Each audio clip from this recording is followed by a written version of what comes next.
Sağ Hayırlı olun. olsun diyelim komisyonun kurulması. Uzun bir çaba sonrasında nihayetinde bu komisyon kuruldu. İlk önce isminden başlayalım. Yani isim bütün tarafları tatmin eden bir isimlendirme mi oldu sizce? Yani şöyle neticede bu komisyon biliyorsunuz bir parti hariç bütün partilerin katılımıyla oluştu.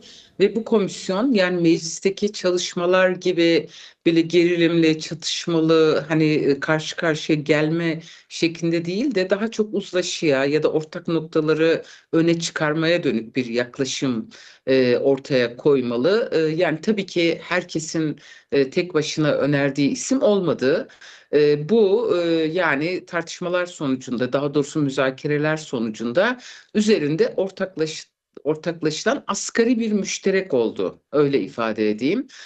Yani bizim önerimiz de bu değildi tam olarak. İşte diyelim MHP'nin de önerisi bu değildi tam olarak. İktidar Partisi'nin de değildi. Bu öneriler yan yana kondu ve hani böyle biraz karmayı diğer partilerin hepsini birazcık taleplerini karşılar bir yerde Milli Dayanışma, Kardeşlik ve Demokrasi Komisyonu oldu diye özetleyebilirim. Yani bir partinin isteği değil, görüşmeler sonucunda varılan son nokta, öyle Peki söyleyeyim. bu üç isimlendirme yani dayanışma, kardeşlik ve demokrasi içeriye nasıl yansıyacak içeriğine komisyonun çalışma tarzına?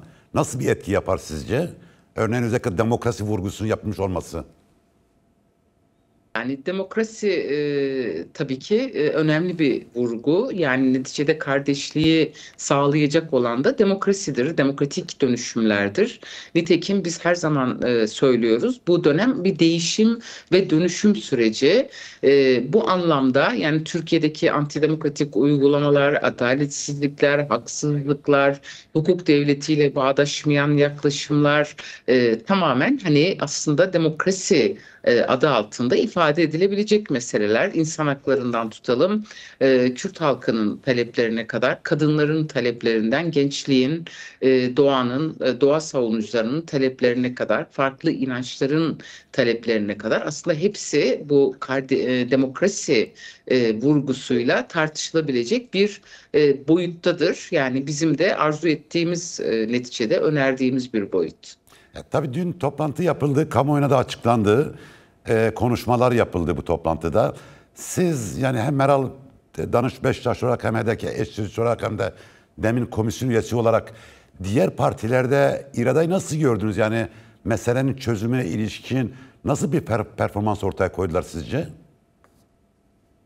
Ya dünkü toplantı ilk toplantıydı. İlk toplantı olduğu için aslında grupların daha çok kendi pozisyonlarını çok genel hatlarıyla ifade etmesi şeklinde cereyan etti. Üçten önceki bölüme. Çünkü öğleden sonra 15'e kadar meclis başkanından sonra bizler hani bütün partiler ve grubu olmayan partilerin temsilcileri konuştular. Genel olarak şunu ifade edebilirim. İstisnalar oluyor tabii ki her zaman olduğu gibi. Daha olgun, daha dile özen gösteren, karşı karşıya gelmeyi arzu etmeyen, genel itibariyle söylüyorum bir yaklaşım olduğunu ifade edebilirim. Tabii ki bunun içinde de istisnalar oldu. E, Yani aynı dilde ısrar edenler de oldu ama bunlar çoğunluğu temsil etmiyor. Yani kendi adlarına bir anlamda konuşmuş oldular. En azından biz oradaki gözlemimiz böyle değerlendiriyoruz. Partiler genel olarak aslında Türkiye'de bir Kürt meselesi olduğunu farklı cümlelerle ve vurgularla ifade etseler de esas itibariyle yani demokratik toplum ve barış sürecinin önemi ve bu meselenin ağırlığı, tarihsel arka planı ve kendisi yani gelinen aşamada artık mutlak surette çözülmesi gerektiği noktasında dile gelmese de vücut dilinden ya da yaklaşımlardan bir olgunluk olduğunu ifade edebilirim. Yani öğleden sonra da zaten dörtten sonra da bu yönerge üzerine daha çok sözler alındı. Daha demokratik bir işleyişi nasıl yaşama geçirebiliriz? İşte hangi oyun hesabıyla komisyon karar alabilsin? 5'te 3 çoğunluk kabul edildi. Biliyorsunuz kamuoyuna yansıdı. Nitelikli çoğunlukla karar alınacak. Ama teknik meselelerde salt çoğunluk olabilir. Hani komisyonun gündelik alacağı kararlarda birçok meselede komisyon yetkili kılındı esas itibariyle ve daha demokratik bir zeminde çoğulcu bir yaklaşımla komisyonun yürütülmesi gerektiği konusunda çokça konuşmalar yapıldı. Biz de bunu vurguladık. Bir de şeffaflık çok önemli bir mesele Evet. tabii ki. Yani kamuoyunun bu komisyonun çalışmalarında asgari düzeyde de olsa meselelere vakıf olması, bunu bilmesi, öğrenmesi, katılabilmesinin önemli olduğu hemen hemen birçok kişi tarafından, parti tarafından ifade edildi ve ortaya böyle kolektif diyelim. Tıpkı isminde olduğu gibi sadece bir partinin değil, oraya katılan herkesin görüşlerinin bir parça yansıdığı, tamamen olamadığı bir yönerge ortaya çıktı. Ama genel hatları itibariyle yönerge olumsuz değil, bunu söyleyebilirim. Tabii belki ben de doğrusu tam bilmiyorum, izleyicilerimizden birçok merak ediyordur. Bu komisyonun alacağı kararlar nasıl hayata geçecek? Yani bağlayıcı kararlar mıdır? Tavsiye anlamında mıdır meclise sunacak? Nasıl işleyiş nasıl olacak? Şöyle ifade edeyim, yani neticede bu komisyon toplumun %90'ını temsil Ses ediyor. gel. İyi Parti hariç bütün partiler var. Grubu bulunmayan partiler var ve neticede meclis, Türkiye Büyük Millet Meclisi yani doğrudan demokrasi mümkün olmadığı için temsili demokrasi anlamında halk iradesini yansıtan bir zemin ve bu komisyonda Türkiye Büyük Millet Meclisi'nin partilerinden, gruplarından ve milletvekillerinden oluşuyor. Bu yönüyle aslında %90'ı iradesi bu komisyona yansımış oluyor, onu söyleyeyim. Tabii ki kararları geçerli olacak. Nasıl olacak? Bir kere her şeyden önce meclis başkanı bu komisyona başkanlık ediyor. Bu önemli bir mesele ve kanunla kurulması yönündeki taleplerimiz şimdilik karşılık bulmasa da bizim bu konudaki ısrarımız devam ediyor. Yani bir kanuni zemine kavuşturulması gerektiği noktasında. Diyelim ki nasıl ifade edeyim? Bu komisyon neticede diyelim yüzlerce isim dinleyecek örneğin. Türkiye'nin farklı bölgelerine gidecek ya da Ankara'ya çağıracak. Bu dinlemeler sonucunda bir şey oluşacak, kanaat oluşacak. Bu konuda nasıl bir yol haritasına sahibiz, nasıl yürüyelim şeklinde bir kararlaşma olacaktır. Ama bununla birlikte komisyonun alacağı diyelim ki bir yasa önerisinde bulundu meclise. Nasıl bulunacak? Burada çalışacağız. Bir taslak çıkaracağız. Bütün maddeleri olmasa bile çerçevesi bizim kanaatimiz gerekirse taslak da çıkaralım ve bu ilgili ihtisas komisyonuna gidecek. Diyelim ki Adalet Komisyonu'na gidecek. Adalet Komisyonu'nda hepimiz temsil ediliyoruz ve bu partilerin aldığı karara komisyonlar tabii ki uyacak. Yani uyacak derken zaten partiler bu kararı almış oluyor. Kendi temsilcileri almış oluyor ve sonrasında Türkiye Büyük Millet Meclisi'ne gelecek. Yani komisyonda evet dediği bir kanun teklifine hiçbir parti meclis komisyonunda, yani Demokratik Toplum Süreci Komisyonu'nda biz böyle söylemeye dilimiz alışmış ve böyle söyleyeceğiz. Bu komisyonda alınan kararları diyelim ki biz kendimizden örnek verelim. DEM Parti'nin Adalet Komisyonu üyeleri tabii ki karşı çıkmayacak. Bunu tartışacak, onaylayacak. Meclis Genel Kurulu'nda da böyle olacak. Bu nedenle tabii ki alacağı kararlar geçerli. Çünkü partiler kendileri temsilcileri aracılığıyla bu kararı o komisyonda almış oluyor. Evet. Ama şunu da ifade Tabii burada etmeden geçemeyeceğim. bir soru sorabilir miyim? Yani nitelikli çoğunlukla alınmış bir karar, bu karara katılmayan diğer bir parti tarafından bloke edilebilir mi? Diyelim Adalet Komisyonu'nda ve başka bir de. Yani meclisteki nisap, yani oy oranı göz önüne alınacak olursa, eğer 5'te 3 çoğunlukla geçmişse zaten mecliste kabul edilecek. 5'te 3 çoğunluk çok önemli bir çoğunluktur. Anayasa değiştirme çoğunluğudur. Evet. Yani şu anda yasalarda, anayasada 5'te 3 çoğunluk anayasayı halk oyuna sunmak için gerekli sayıyı ifade eder. 3'te 2 çoğunluk ise 400 oy demektir. Hani sizler de biliyorsunuz, siyaseti yakından takip ediyorsunuz.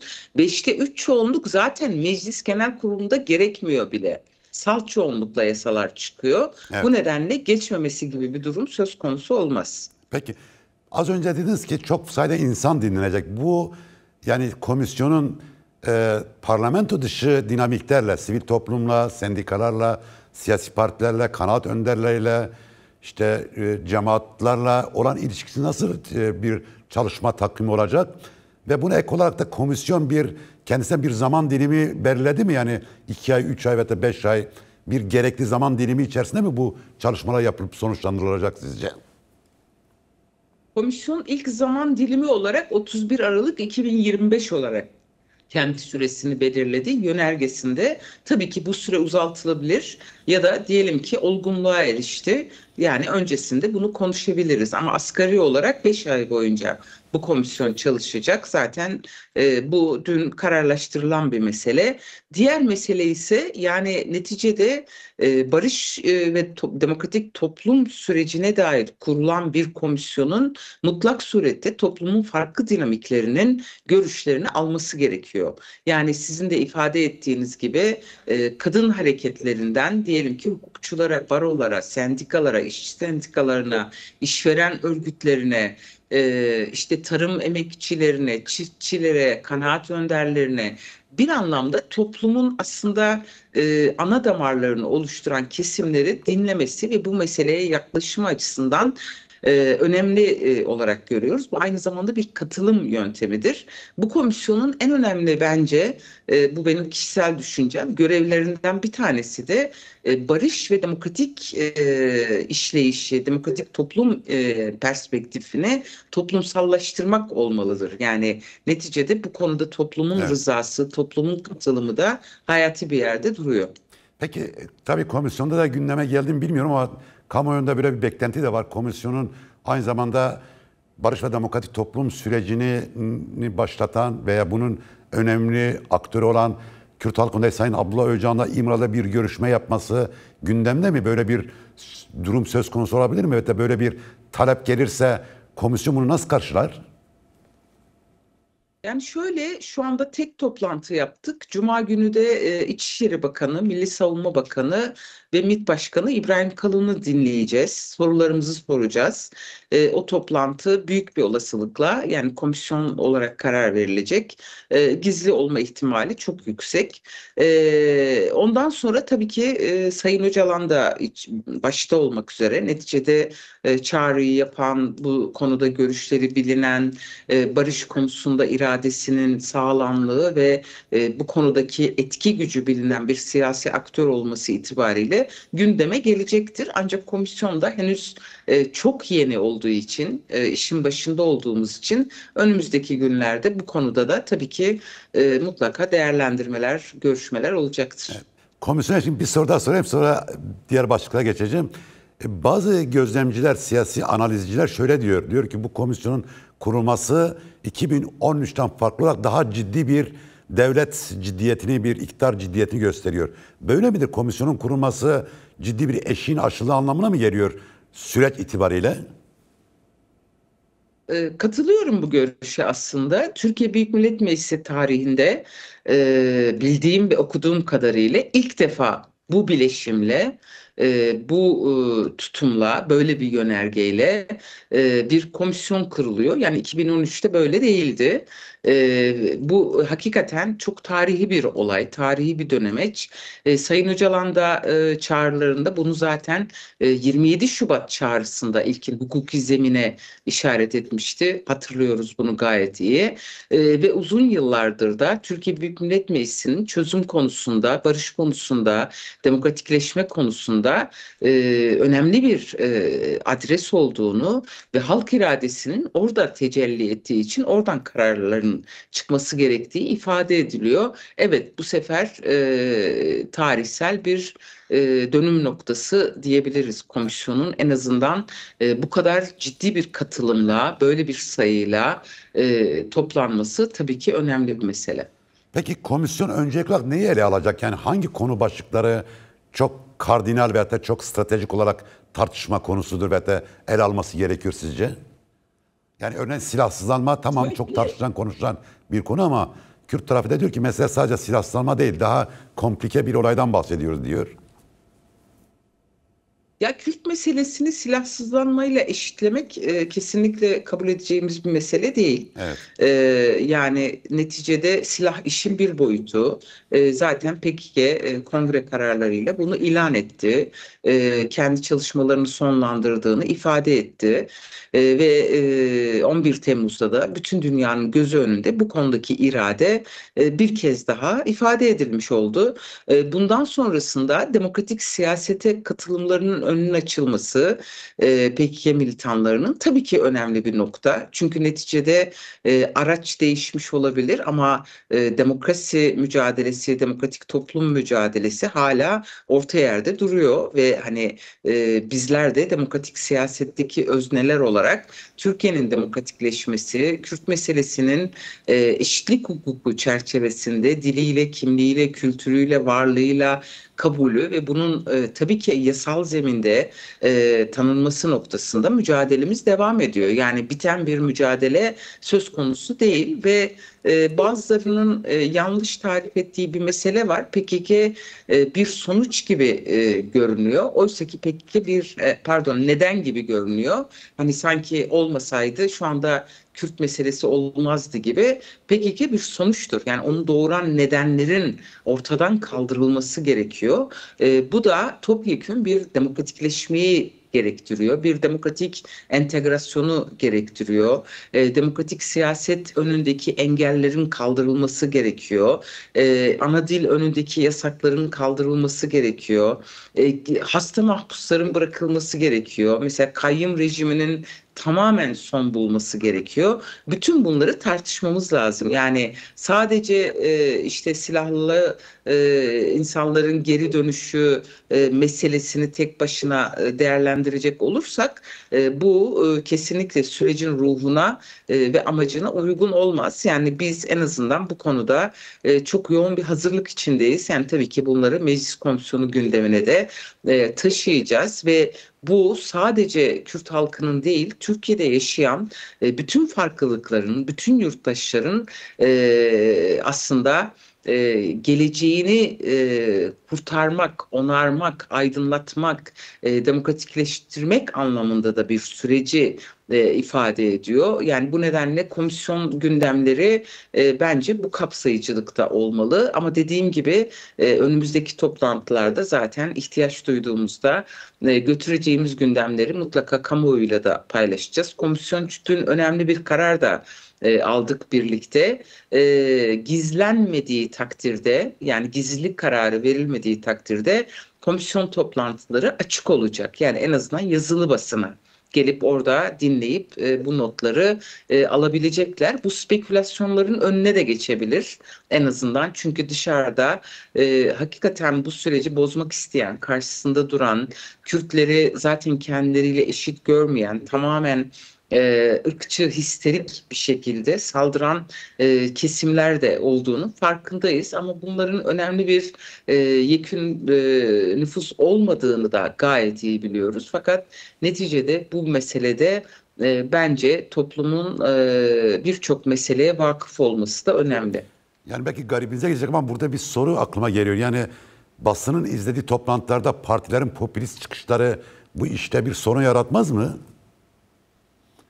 Onu değerlendireceğiz. Yani bu konuda birçok parti bu talepte bulundu. Kapatmayalım diye. Zaten kameralar olmayacak. Zaten bu işin çalışma düzenine de aykırı. Tutanaklar açık olacak. Açık derken ben onu yanlış ifade ettim. Yani orada yaptığımız konuşmaların tutanakları sisteme yüklenecek ve Evet. sistemden isteyenler çekebilecekler. Basın olmayacak. Ben yanlış ifade ettim. Açıklık Ben derken şöyle anladım bunu doğrusu. kastettim. Ben şöyle anladım doğrusu. Yani siz komisyon Ha, toplantısındayken ben yanlış ifade gazeteciler ettim. gelip izleyecek diye düşündüm. Ben Evet. yanlış ifade Buyurun. ettim. Evet. Ben yanlış. Başka bir yani bir karışıklık oldu. Benim kafamda da Sorun yok. karışıklık Evet. oldu. Evet. Evet. Şimdi tabii Özür diliyorum izleyicilerden ve sizden. yok Yanlış şey değil. anlama Ben için. de yani olabilir dedim yani. Çünkü bu şeffaflık meselesi, açıklık meselesi çok çok konuşuldu. Şimdi tabii bu öncelikli hedefleri ele aldığınız zaman komisyon üyelerinin genel yapısına baktığınız zaman yani bu 50 kişilik komisyon üyelerine baktığınız zaman bu konuda yetkinler mi? Yani meselenin derinliği konusunda örneğin CHP'den katılanlar, AKP'den, MHP'den katılanlar veya diğer tek küçük partiden katılanlar yetkin kişiler mi? Yani yetkin milletvekilleri mi? Yani bu konuya yanıt vermem biraz zor. Komisyon üyesi olmam itibariyle açıkçası, milletvekili olmam itibariyle bir de hani kişisel özelliklerden ziyade bence yani bunu partiler karar verdiler. Her parti kendi komisyon üyelerine karar verdi. Yani genel başkan düzeyinde isimler de var. Benim gibi neticede ben de HDP'nin eş sözcüsüyüm. Ee, Yani verdiğimiz önemi burada aslında çok net ifade ediyoruz. Bütün partilerin aynı zamanda grup başkan vekilleri var komisyonda. Bunlar hani partilerin bu meseleye ve komisyona yaklaşımlarını gösteriyor genel itibariyle. Ama bütün komisyon üyelerinin Kürt meselesini iyi bildiklerini, çözüm konusunda çok ciddi çalışmaları olduğunu söyleyemeyeceğim. Yani bildiğimiz isimler de var. Fakat bilenler de var. Mesela bu konuda kitabı olanlar, geçmişte çalışanlar, işte akademik çalışma yapanlar, şüphesiz bu isimler de var. Ama dediğim gibi yani totalinde neticede partiler karar vermiştir. Hani bize de saygı duymak düşer. Evet. Oradaki tartışmalarda sunacakları katkıyı göreceğiz. Son bir soru tabii Barış ve Demokrat Toplum süreci açısından tabii yolun başındayız. Yani 2013-2015 sürecinin verdiği bir takım daha önceki Oslo süreci 93 ateşkes süreçlerinin de göz önünde bulundurduğumuz zaman akamete uğradılar. Bu sürecin riskleri nedir sizce? Hangi risk faktörleri burada devreye giriyor? Ve bu risk faktörleri bertaraf edilebilir mi? Yani süreç aksamalara rağmen yoluna devam edebilir mi? Nasıl olacak bu? Yani şüphesiz risk yok diyemeyiz. Yani neticede Orta Doğu'daki gelişmeler, Suriye'de yaşanan yine son günlerde kamuoyunda çokça tartışılan işte Paris'teki görüşmeler, Türkiye'nin bu konudaki tutumu, Türkiye kamuoyunu olumsuz bir yönde süreç karşıtı hale getirmeye çalışan zihinler, yine doğasında zaten savaş yanlısı olan, savaştan kar elde eden kesimler, provokasyon yaşatmak isteyenler tabii ki var ama bütün bunlarla başa çıkabileceğimize inanıyorum ben. Bizim bu konuda en başta kendimize güvenmemiz lazım. Yani topluma aslında bu güveni vermek lazım ve bu meselede Sayın Öcalan'ın rolü çok hayati bir yerde duruyor gerçekten. Bu meselenin mimarlarından biri, en önemli siyasi aktör. Bu konudaki mesajları, açıklamaları, konuşmaları, yazılı veya sözlü en son video mesajı kamuoyunda büyük bir güven uyandırıyor. Ee, Yine iktidar partisinden mesela Sayın Bahçeli'nin de bu konudaki açıklamaları bugüne kadar farklı bir beyanda bulunmadığı, yani süreç konusunda artık başta eleştirilen Cumhurbaşkanı'nın dahili yok denilen eleştirilerde kısmen yanıtlanmış oldu ama bunları anlatmam şu manaya gelmesin. Toz pembe bir tablo çizmiyorum. Tam tersine yani olumlu gelişmeler de var. Başta da olumsuzları söyledim. Yapmamız gereken bütün karşı propagandaya, provokasyonlara, spekülasyonlara rağmen barış ve demokratik toplum iradesinin yanında durmak ve bunu büyütmeye çalışmak. Bu riskleri biz göze alıyoruz. Yani bizim yaşamımızın, milletvekilliğimizin ya da başka bir kişisel çıkarımızın olmadığını önemli ifade etmek istiyorum. Bu sadece benim şahsım için değil, bütün DEM Parti'de çalışan arkadaşlarla birlikte, HDP'deki arkadaşlarla birlikte böyle hissediyoruz, böyle mücadele ediyoruz. Biz artık bu toplumun barışı yaşamasını, demokrasiyi, havasını hissetmesini, solumasını çok istiyoruz. Sürgünde yüz binlerce insan var. Cezaevlerinde binlerce arkadaşımız var. Bu konuda yitirilen binlerce, on binlerce can var. Ve hiç kimsenin bu acılar, bu bedeller üzerine siyaset yapmasına izin vermemeliyiz. Yani bu bizim için bir siyasi rekabet meselesi değil, bir siyasi malzeme değil. Bu sorunu çözmek konusunda var gücümüzle, gecemizle, gündüzümüzle çalışıyoruz ve çalışmaya devam edeceğiz. Evet. Çok teşekkürler Meral Danış Beştaş, HDP eş sözcüsü ve aynı zamanda DEM Parti komisyon üyesi. Çok sağ olun, var olun. Programa katıldınız, görüşlerinizi paylaştınız. Teşekkür ediyorum. İyi yayınlar diliyorum. Sağ olun.